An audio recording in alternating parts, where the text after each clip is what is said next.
Top of the morning, Dan and Amy. Sack of Durbin is up for re-election on November 3rd in Illinois. He is facing two challengers in the general election. One is businessman Willie Wilson, who we spoke with the other week. Willie Wilson has run for mayor the last couple times. I've always enjoyed our conversations with Willie. And he's new in the race, isn't he? He's a newbie. Independent candidate for U.S. Senate. And I suppose Dick Durbin would call Willie Wilson a token candidate. Like he called Tim Scott's proposal on police reform a token proposal because Dick Durbin is human detritus, slime, terrible, terrible U.S. Senator, even a worse person by all indication. The poster boy for swamp creatures. He preens at room temperature for the last 20 years plus, 24, I guess now. He's elected in 96 to the U.S. Senate. He was a member of Congress before then. Oh, yeah, back in the day when he was a Central Illinoisan, pro-life Dick Durbin, member of Congress. Pro-life. Oh, sure. But chameleon, that's what swamp creatures are. They at least have to have that feature. You know, he does that routine while wife Loretta makes a killing as a lobbyist. And I'm sure there's walls of separation between the two. Of course they are. They never discuss it at home. Of course not. One does not influence the other. No. There's no influence peddling going either direction. But the question is, despite this, vanilla socialist that we have as the senior senator from Illinois, is there, that with no opposition party in terms of any organizational functionality, can Republicans compete better in 2020 with Trump on the ballot than they have in the previous 4 efforts against Dick Durbin? Well, maybe Willie Wilson can draw erstwhile default Dem voters away from Durbin to himself and tighten up the race and make this a potential surprise, potential November surprise, maybe. Let's hear the argument. For more on this, we're pleased to be joined by the Republican nominee for U.S. Senate running against Durbin and now Willie Wilson, former sheriff of Lake County, Illinois, Mark Curran. Mark, thanks for joining us. Appreciate it. Thanks, Dan and Amy. Thank you for having me. So the last time I was on with y'all, you were in my jail. Yes. That's right. You should have locked him up for longer. You should not have let Dan Proft out on probation. That's exactly right. Yes. So tell us how, Willie Wilson shakes up the race and whether or not you see that as the benefit to you that it appears to be. So Willie Wilson, he's if he's not a billionaire, he's pretty close to it. And he's indicated he's going to spend a lot of his own money in the race, drawing the attention of the media into the race. So ultimately, what's happening, Chicago media, to some extent, they've been decimated, so there's not that many reporters left. But they don't have any interest in covering, it seems like, any races right now. So we're totally under the radar as far as coverage. Willie Wilson helps bring attention to the race. That's one thing. Willie Wilson, he's empathized with the plight of the blacks and is running on that black reparation concept. And, maybe that plays and helps draw blacks from Dick Durbin. He's done well. I mean, he's running all these, not in all, but he's run for mayor, and he's gotten double-digit numbers. He's run for president. I mean, he has a following. He has a base. So we'll see what happens. Do you think he's going to take votes away from you? Probably take some from me, but I think he'll take more from Durbin. Yeah. And he's going after Durbin. That's what both of us are doing. And so frame the race, Mark Curran versus Dick Durbin. Then what's your pitch? So my pitch. 38 years he's been there, Dan. It's he's the poster child for term limits. You talked about his wife being a millionaire from lobbying alone. I mean, he's just a corrupt guy, as you said. Believes in essentially nothing, and he moves in the direction of the party. So anything that's out there as far as lawlessness, I can't believe that if you're a police officer, you're going to vote for Dick Durbin. There's no way. I'm seeing huge support from the men in blue. Same with fire. Even you go across. I'm a middle class guy. I've made a pitch to teachers. We recognize the fact that some of the things the teachers' unions are doing are not right. And secondly, there's a lot of tax dollars that are siphoned off at the top of those school hierarchies, but that's not that. We're still there for the teachers. We're there for the fighting for the working people. Bringing jobs back, middle class, and people know that. And the other thing is, Dan, I've been in Chicago my whole life, so I have a base that people don't realize. We lived on the south side, we lived on the north side. I have brothers that live in the city. We're not as unknown as people think, so we're going to surprise people. And what have you been doing? We were sorry to hear that you lost your election for Lake County Sheriff. What have you been doing after you lost that election? So I practiced law. I've done some lecturing, but and some consulting, but I'm practicing law primarily. But this Senate race has been all-consuming, so that's what I'm doing, Amy. I mean, it's I'm so going losing that places, election made you realize you want to run for Senate.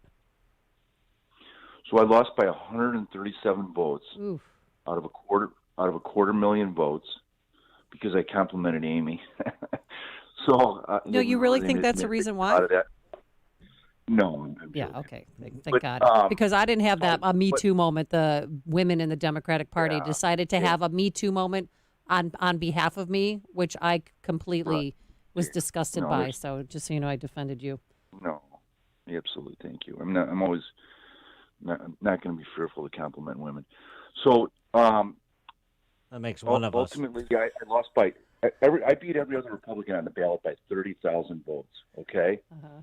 And I was still the number one target. I've been the number one target up in Lake County, the Democrats forever. Ask Terry Link. All the resources go after me because I switched parties on them, and that's the worst of all sins. So they've been coming after me forever, and I've always way outdistanced all the other Republicans. Trump, lost Lake County by 21 points, so people know what Lake County is all about. Mm-hmm. I lost by 100 votes. Every other Republican got clobbered in Lake County. So that's a big county, and I play well up here in northern Illinois, and that's where the election's going to be won or lost. Speaking of Trump, you've had some criticisms of him in the past that haven't set well with Trump supporters. How do you approach, running an election with him on the ballot in November? Are you going to endorse Kanye West in the birthday party? No, so Jen, you've known me for a long time. I'm staunchly pro-life, and that drives my worldview. And there's no way I want anybody other than President Trump picking our Supreme Court justices. So I've been with him. To criticize him does not mean you're an anti-Trumper. That's the lie that has been pitched. But now we're in election mode, so I'm not going to help the media by throwing any criticism of President Trump out there because as people that believe, as your last guest said, in liberty, we want Trump to win. Okay. And your positions, the position you took some heat for, and you know this, but it'll come back around. I've already had emails from people when Curran comes on, ask him about this. Does he still support sanctuary policies? Is he still weak on immigration, so on and so forth? So as a Senate candidate, I got to get your position on that issue, which will be an important issue in this election. Where do you stand on immigration and as a federal official, as a United States Senator, where would you be on funding cities and states that have sanctuary policies? Where would you be on DACA and associated issues? So, President Trump's in favor of, doing something with DACA and dreamers, as am I, but it should be part of a larger bill. So just so they know who Mark Curran is, he spent, a lot of years, 13 years as a prosecutor. He had a caddy on the weekends to be able to hold that job. That's how strongly he believes in law enforcement. And so to say that I'm some open borders guy is a total lie. The reality is that legislation is a compromise. For me, what's most important is border security, no sanctuary cities. We play hardball with them. I'm totally in favor of that. And at the end of the day, we've got to slow down the immigration process because we need people to assimilate. If they want to be Americans, this is not, the United Nations. At some point, we need to get back to the concept of a melting pot where, we all have a unified value system that draws us together. So I'm not in favor of any of that. And I'm not Tom Dart. I cooperated with ICE 100%. So my primary opponents pitch some lies, and then there's other people that are out there pitching lies. So I was in favor of immigration reform. I'd love to see, the immigration system fixed. That's about it. Where'd you caddy? So mostly at Briarwood in Deerfield. Oh, yeah, sure. I mean, it's not Dan caddied. Tell him. Just let him know where you caddied. It's not the oldest 18-hole golf course in America like Chicago Golf Club, where I was a three-time caddy of the year. I mean, I'm just saying. But and he has the trophies in the studio. But yeah, exactly. To remember the good old days. To remember when I reached my potential, and it's been downhill since then. But no, that's caddying's an honorable job. I think actually it's the best job I've ever had. Still. I know. I used to caddy. I know you're a big White Sox fan. Shirley Bakery was across the street, and I used to caddy for Charlie Lubin a lot. He was awesome. Really? Wow. Was he a good tipper? Yeah, he was. Yeah, and Shelby Astro, who was helped draw the paperwork and became general counsel for McDonald's. I worked for McDonald's for him. So you made great connections. Charlie Lubin was a great tipper, Amy, and he'd give you ball tickets. Ted Fox, who screwed up Dick Butkus' knee, he was there. He'd give me bear tickets. I mean, it was fun. I caddied for Paul Harvey, and he would give me his orange polyester double knits. Oh, yeah, as well. right. So I did caddy for Paul Harvey. I remember. Golf? Yeah. No, and Michael Jordan, you caddied for and him I got my once. fashion sense from Paul Harvey. I see how he a lot of rubbed off on pastels you. and a straw hat. So, Mark, let's talk about the Republican Party, because you're the Republican nominee for U.S. Senate, so you're top of the ballot at the state level here. And since there isn't a Republican Party, that presents a particular challenge. But it also, I guess, is an opportunity to say, there's a direction the Republican Party could take. We need to start winning elections, of course, from federal offices on down. But then we need leadership in those federal offices on down to redefine and reintroduce the Republican Party. What would you like to see from an Illinois Republican Party, a reconstituted one in this state?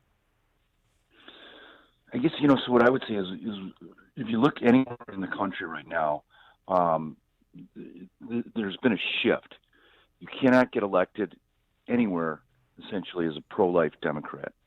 And whether people in Illinois like to hear it or not, the same is true with Republican. You cannot get elected unless you're a pro-life Republican. The evidence is that is our party throughout the country.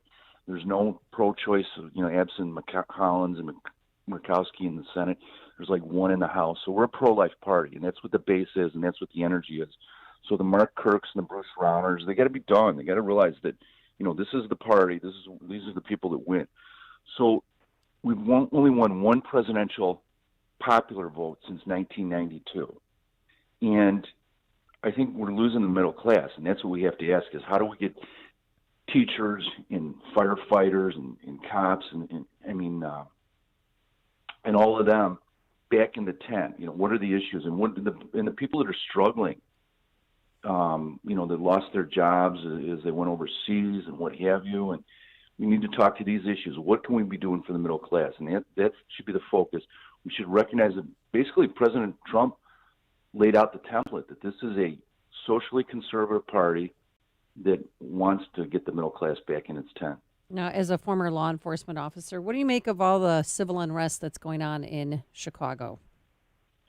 So, Amy, if people want to go to electcurran.com or on Facebook, Twitter, I was down there last night, and I talked to these cops, and they are just awesome. I love what they're doing, and they're still holding their chins high.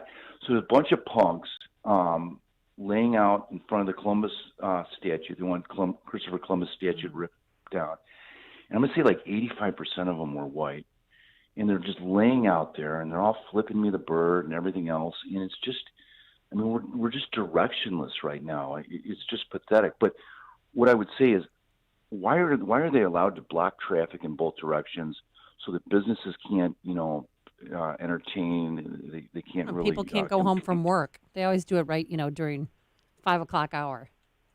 Right. So I'd be arresting people left and right. That would be my order. You break the law. And I'm a broken window guy. I don't know if you know that concept back when Giuliani and Kerrick was the chief out in New York. That there's got to be a low threshold for which you arrest people when times are unsettled, because people are at war with our society, and we have to recognize that. Okay, you want to go to war? We're all about it, because we're going to protect businesses, We're going to protect individuals that want to live safe.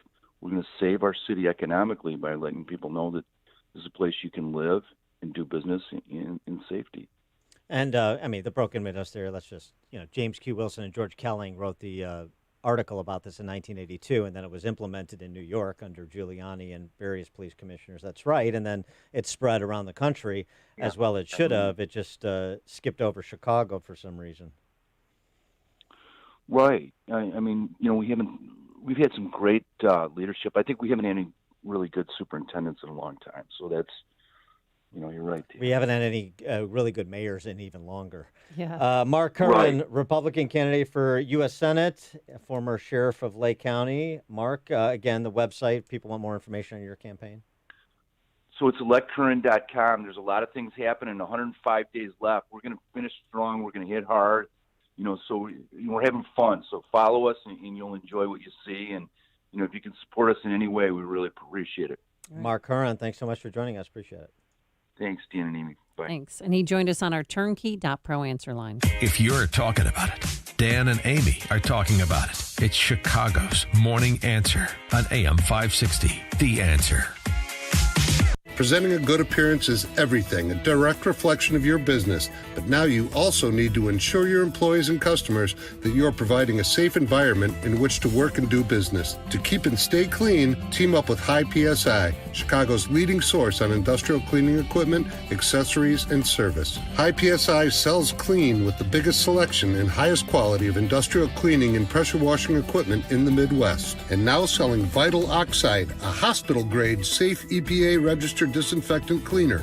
This product can be applied with a spray, wipe, mister, or electrostatic foggers that actually wrap surfaces with disinfectants or sanitizers. Vital Oxide kills MERS, SARS, flu, and COVID. High PSI for industrial cleaning solutions. Keep your business clean with accessories and supplies, repair service, and rentals. Call now, 630-893-0777 or highpsi.com. High PSI, they sell clean. We live in a world driven by information where we hear about data privacy concerns